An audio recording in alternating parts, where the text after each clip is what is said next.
Pengamat politik Agung Baskoro menanggapi pertemuan dua tokoh partai politik dengan Menteri Pertahanan Syafri Samsudin. Menurut Agung, pertemuan itu menegaskan posisi Syafri sebagai pembawa pesan ke Presiden Prabowo Subianto alias Messenger of President di lingkup eksekutif. Yang kedua, secara personal, pertemuan ini menegaskan bagaimana posisi seorang Syafri Samsudin terus meningkat dan menguat dari waktu ke waktu. Puncaknya kita lihat saat demo besar terjadi di akhir Agustus dan awal September yang menempatkan Syafri sebagai seorang tokoh sentral yang berupaya untuk memastikan ataupun menenangkan situasi ketika ditunjuk oleh Presiden untuk merancang bagaimana solusi mengatasi ketidaktertiban kondisi yang mengemuka. Dan di luar itu semua, PKS, Nasdem, baik Pak Surya Paloh maupun Pak Al-Muzamil Yusuf memahami dinamika politik yang beredar di internal koalisi Indonesia Maju. Kita tahu selama ini Pak Dasko ada di ranah legislatif. Dan ketika dua elit partai politik, Ketua Umum Partai Nasdem dan Ketua Majelis Syuro PKS bergiliran bertemu Menteri Pertahanan Syafri Samsudin. Pertanyaannya, apa sebenarnya yang dibahas? Kami diskusikan ini bersama Sekjen DPP PKS Muhammad Khalid dan Direktur Eksekutif Amnesty International Indonesia Usman Hamid. Assalamualaikum, selamat malam semuanya, apa kabar? Assalamualaikum warahmatullahi wabarakatuh. Assalamualaikum warahmatullahi wabarakatuh. Waalaikumsalam, terima kasih semua sudah bergabung bersama kami. Saya kasih giliran Mas Usman dulu deh, pertemuan dua elit partai politik dengan Menteri Pertahanan di dua momen berbeda. Betulkah ini urusan kebangsaan atau jangan-jangan ada urusan politik? Di mata Anda gimana? Ya, di mata saya sebenarnya lebih mencerminkan pertemuan politik. Karena kalau pertemuan yang sifatnya teknokratis tentu saja tempatnya ada di DPR RI, khususnya di Komisi 1 DPR RI, di mana komisi ini membidangi masalah pertahanan. Tentu seluruh kebijakan pemerintah di bidang pertahanan bisa dibicarakan di dalam Komisi 1 DPR RI, termasuk dengan fraksi Keadilan Sejahtera. Ada sejumlah wakil PKS di sana yang bisa memperbincangkan misalnya tentang kebijakan di sektor pertahanan, anggaran pertahanan, sampai dengan masalah-masalah yang terkait dengan luar negeri, intelijen, dan juga militer, termasuk situasi di Papua misalnya. Nah, dari pemberitaan yang ada, tampaknya pertemuan itu membahas tentang hal-hal yang juga beririsan dengan pertemuan yang seharusnya atau pembicaraan yang seharusnya ada di Komisi 1. Misalnya membahas tentang penguatan pertahanan nasional termasuk soal Sisan Kamrata, atau yang kedua PKS kalau tidak salah menawarkan kerjasama untuk melatih kadernya menjadi komponen cadangan. Atau misalnya PKS juga membicarakan tentang bagaimana Kementerian Pertahanan masuk di dalam skala 15 besar dunia. Nah, misalnya untuk komponen cadangan, mestinya ada pembicaraan tentang peninjauan ulang komponen cadangan. Karena ini adalah kebijakan yang cukup kontroversial. Kebijakan yang cenderung menggunakan paradigma pertahanan yang lama, yaitu menggunakan paradigma mobilisasi personel, khususnya personel di luar TNI untuk mengerahkan komponen-komponen cadangan. Di luar negeri, kecuali di wilayah-wilayah negara yang kontinental, yang daratan, komponen cadangan sebenarnya sudah ditinggalkan karena dalam geopolitik strategis pertahanan dunia yang diandalkan adalah kemampuan teknologi, kemampuan esensial yang minimum dari kekuatan bersenjata, khususnya sehingga poinnya angkatan laut, baru kemudian angkatan darat. Jadi seharusnya pertemuan itu lagi-lagi dibicarakan di Komisi 1, gitu, Bung. Oke, tepatkah pandangan itu, Mas Khalid? Saya kira ya sah-sah saja dalam arti kalau kita berbicara hal-hal kebangsaan di Komisi 1 itu hal yang sangat tepat, apa yang disampaikan Mas Usman tadi, dan apa yang sedang terjadi tadi pagi itu adalah silaturahim diskusi kebangsaan antara dua tokoh bangsa yang merupakan sahabat lama. Pak Sohibul Iman dan Pak Syafri ini kan sahabat lama dan kita bersilaturahim sekaligus Pak Sohibul mengenalkan pengurus yang baru Pak Muzamil sebagai presiden partai dan saya sebagai sekjen, dan kita berdiskusi dari beberapa hal isu-isu besar terkait pertahanan dan keamanan. Tadi ada beberapa hal, misalnya Pak Sohibul Iman mengangkat tentang apresiasi beasiswa yang diberikan Kemhan ya, Unhan untuk warga Palestina kita apresiasi di situ dan kita dorong agar support terhadap Palestina semakin menguat. Dan kemudian bagaimana komitmen pasukan perdamaian ketika Palestina atau Gaza itu tidak eh, berakhir dalam arti konfliknya itu berakhir, maka kita mendorong agar ada pasukan perdamaian sebagaimana yang disampaikan oleh Presiden Prabowo. Terkait bagaimana juga pendekatan human security approach juga kita sampaikan juga. Kita juga punya program namanya Kema Bela Negara ya untuk kader-kader PKS untuk bagaimana menguatkan patriotisme dan nasionalisme. Nah, Saya kalau kira udah banyak programnya seperti itu kan berarti temu. omongannya Mas Usman menyarankan ya mending itu dibahas di Komisi 1 saja. Kenapa harus ramean datang ke Kemhan, Mas Khalid? Dibahas juga di Komisi 1 hal-hal itu kita sampaikan, dan pertemuan tadi adalah silaturahim kebangsaan yang kita sampaikan penguatan apa ruginya dalam arti kalau itu disampaikan secara langsung kan tidak ada. Itu adalah suatu message pesan kebangsaan yang memperkuat agar pesan kebangsaan ini bisa menjadi sebuah pesan positif bagi situasi negara kita. Sehingga ketika kita sampaikan pesan bahwasanya pendekatan keamanan human security approach itu menjadi semakin penting, kemudian dukungan kita kepada Palestina, kita apresiasi beasiswa untuk warga Palestina, kita mendukung bagaimana pasukan perdamaian di Palestina dan sebagainya. Ini adalah pesan-pesan yang saya kira itu adalah pesan yang sangat kondusif, sangat positif, bisa kita sampaikan ke publik. Membaca Dan momentumnya pertemuan jaraknya nggak lama loh kami ya, dengan pimpinan kami, pertemuan antara Menhan dengan kenapa? Ketua Umum Partai Nasdem Surya Paloh. Emang sengaja memanfaatkan momentum itu atau udah tahu nih sebelumnya kalau Pak Surya udah ketemu dengan Menhan?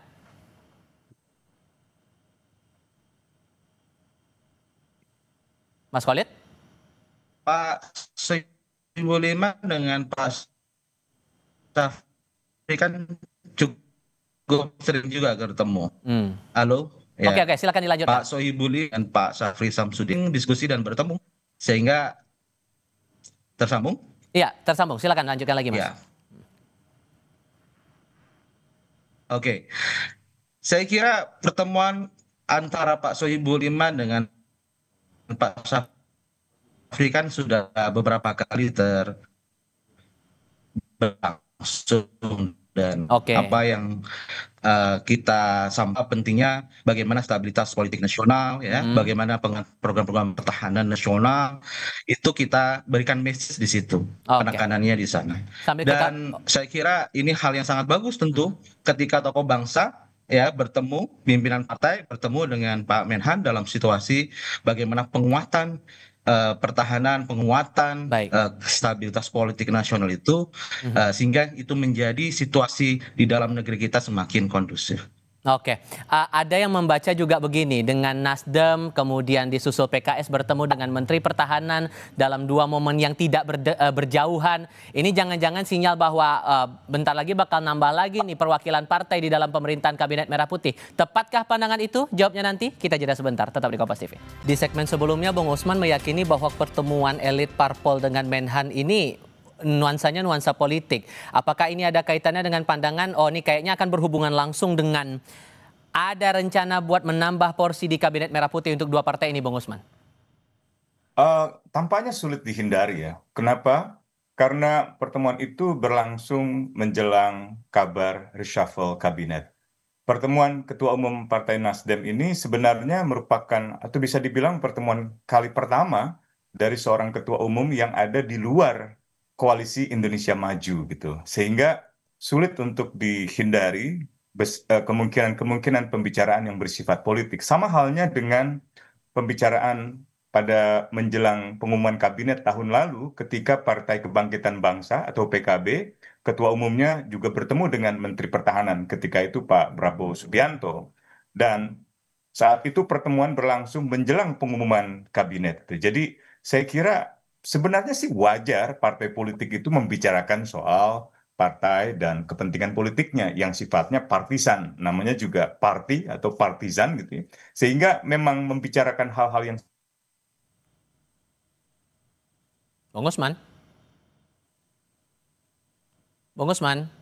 Itu menjadi memang Sorry, menjadi Bung tugas, Usman, sehingga mengundang sorry, saya harus kecurigaan potong dulu banyak karena kalangan, tadi terutama sempat ada terkendala teknis. Boleh diulang lagi bagian yang tadi. Wajar-wajar saja bahwa partai politik membicarakan hal itu, Tapi seharusnya kan itu diletakkan di dalam Komisi 1 DPR RI sekali lagi. Apalagi tadi klaimnya adalah pembicaraan kebangsaan. Kalau pembicaraan urusan kebangsaan, kenapa hanya satu partai? Kenapa tidak seluruh partai misalnya? Kalau urusan bangsa kan harusnya tidak ada lagi partisan-partisan atau partai-partai yang terpisah-pisah di dalam membicarakan keadaan hari ini. Misalnya keadaan bidang pertahanan atau misalnya katakanlah kebijakan dalam konteks pengerahan pasukan militer di Papua misalnya, Oke. atau tadi misalnya pembicaraan tentang Gaza, tetapi letaknya sebenarnya di Komisi 1 DPR RI itu. Kalau Oke. pembicaraan di luar itu sulit untuk menyangkal adanya pertemuan membahas tentang politik, dan kita tahu bahwa Kita ada. paham juga bahwa, sorry saya potong, kita paham juga bahwa seorang Syafri Samsudin ini adalah orang dekat, orang kepercayaannya dari Pak Prabowo. Tapi kalau membaca konteksnya politik menurut Anda itu bukankah seharusnya itu dibicarakan dengan orang yang lebih dekat lagi, ya, urusannya lebih awam dengan politik, yang namanya Sufmi Dasko Ahmad, Ketua Harian DPP Partai Gerindra? Betul sekali, dan saya kira di kalangan para pengamat politik juga sudah mafhum bahwa di lingkaran terdekat Presiden Prabowo ada beberapa, katakanlah, pihak yang sangat berpengaruh, mulai dari Pak Syafri Samsudin sebagai Menteri Pertahanan sampai dengan Pak Sufmi Dasko Ahmad di DPR RI.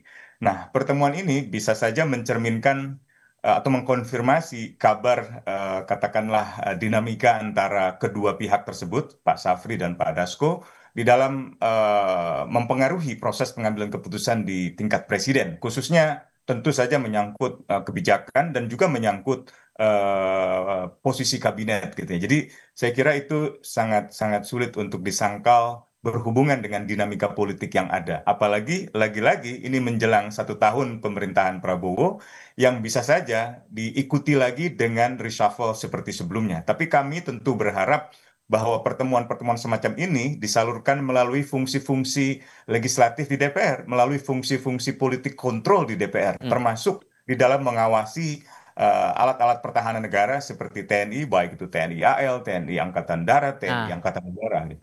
Mas Khalid, ditambah lagi kalau kita ingat beberapa waktu lalu dari DPP PKS juga pernah datang langsung tuh, rame-rame datang ke istana bertemu dengan Presiden Prabowo. Kalau membaca momentum ini ditambah ada analisis, kayaknya ini PKS lagi ngamanin 2 titik. Satu, sosok messenger of presiden di eksekutif, messenger of presiden di legislatif. Tepatkah pandangan itu, Mas Khalid? Perkara reshuffle, kabinet, menteri, itu 100% hak prerogatif presiden. Partai Keadilan Sejahtera tidak pernah dalam kapasitas untuk mengomentari hal tersebut, apalagi datang untuk tujuan meminta hal tersebut. Saya kira kita memiliki fatsun etika dalam berpolitik. Itu yang pertama.